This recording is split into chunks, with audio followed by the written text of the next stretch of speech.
Então é muito complicado. Aí você começa a partilhar, a semear aquela discórdia. E aí a coisa pode entrar em problema, né?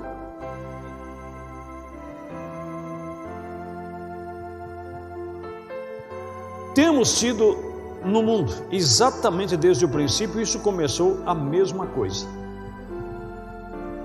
Então vamos caminhando aqui, porque nós vamos aprender algo aqui. Que é o Espírito Santo, parágrafos 7 e 8.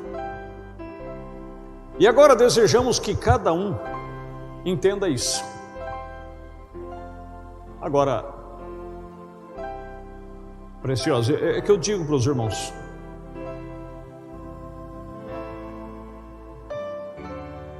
se você está para aprender, quando uma pessoa diz assim, como eu digo, eu não concordo com tudo que eu leio do irmão Branham. Eu sou sincero, mas eu não semeio aquilo. Eu não procuro semear o que eu não, porque eu posso não ter, como eu já disse, posso não ter entendido ainda. Quem sabe um dia eu chegue àquela altura de poder entender aquilo e vou saber que o que ele estava falando é certo.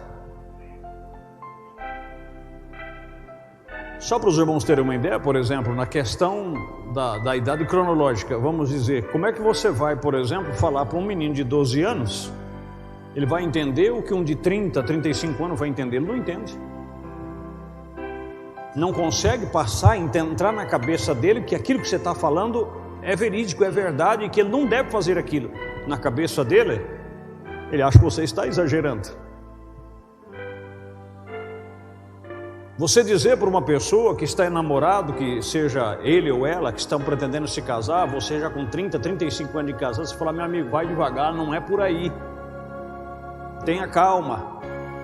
Ele jamais vai entender o que é que você está querendo dizer. Por quê? Porque você já passou por esse processo.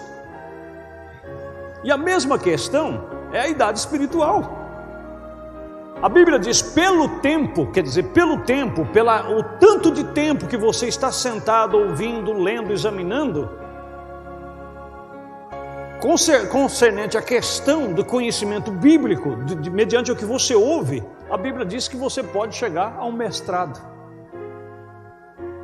A maioria das coisas você já poderá assimilar bem, receber bem aquilo e ajudar ao irmão mais novo. Entende?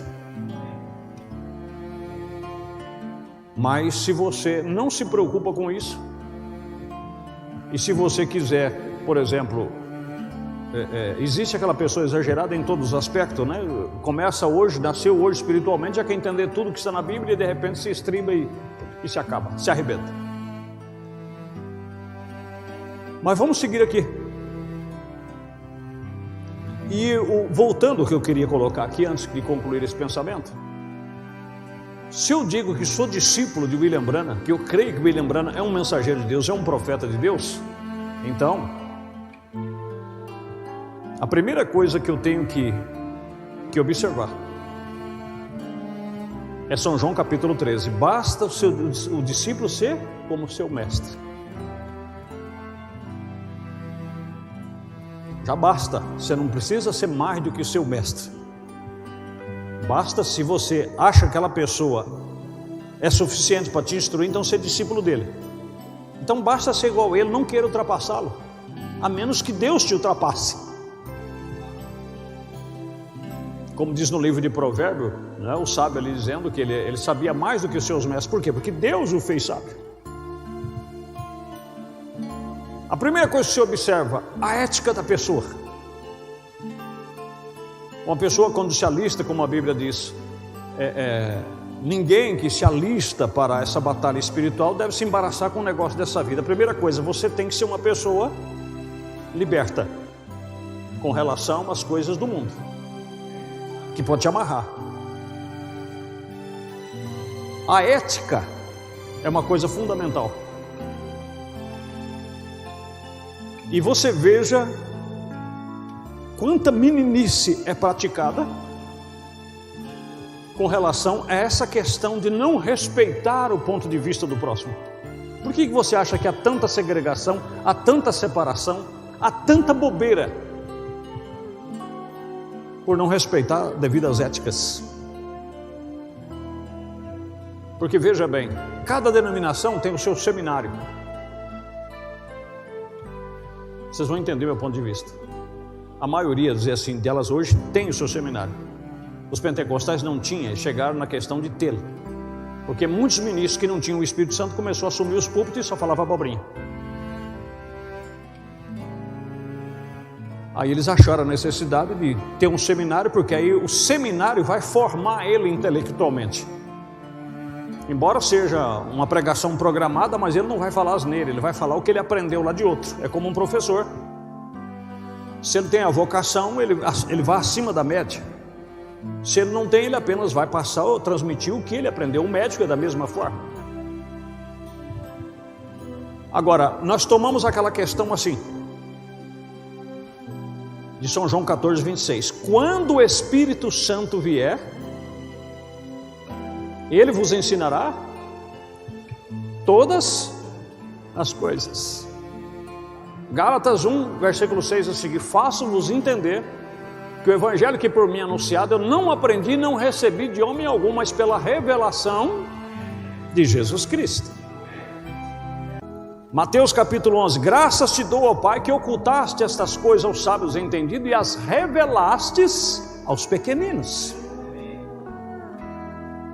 Coríntios capítulo 2, Paulo também dizendo que o que ele ensinava era mediante a revelação do Espírito Santo. Então você começa a ligar essas escrituras, você vai chegar numa determinada conclusão seguinte, que o ministro não precisa de seminário, ele não precisa de curso bíblico, mas aí entra aquela questão, ele tem chamado? E ele tem o Espírito Santo? Ah, não precisa, é verdade, não precisa. Mas se ele tem o chamado, se ele tem o Espírito Santo. Se ele tem o chamado e tem o Espírito Santo, esse Espírito Santo vai guiar ele, vai fazer ele crescer, amém? E vai lhe capacitar.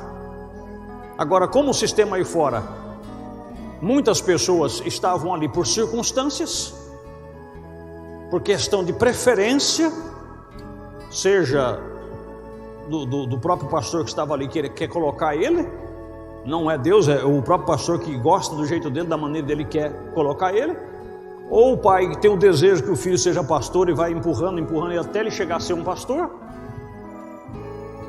ou o genro, seja lá o que for, tem todas essas coisas. Não estou dizendo que não é, pode até ser. Se um dos meus filhos tiver um chamado, um dia, não precisa eu fazer nada, e um dia isso vai acontecer, o próprio Deus o empurrará para isso, entende? Mas aí o que acontece? Se ele não tem,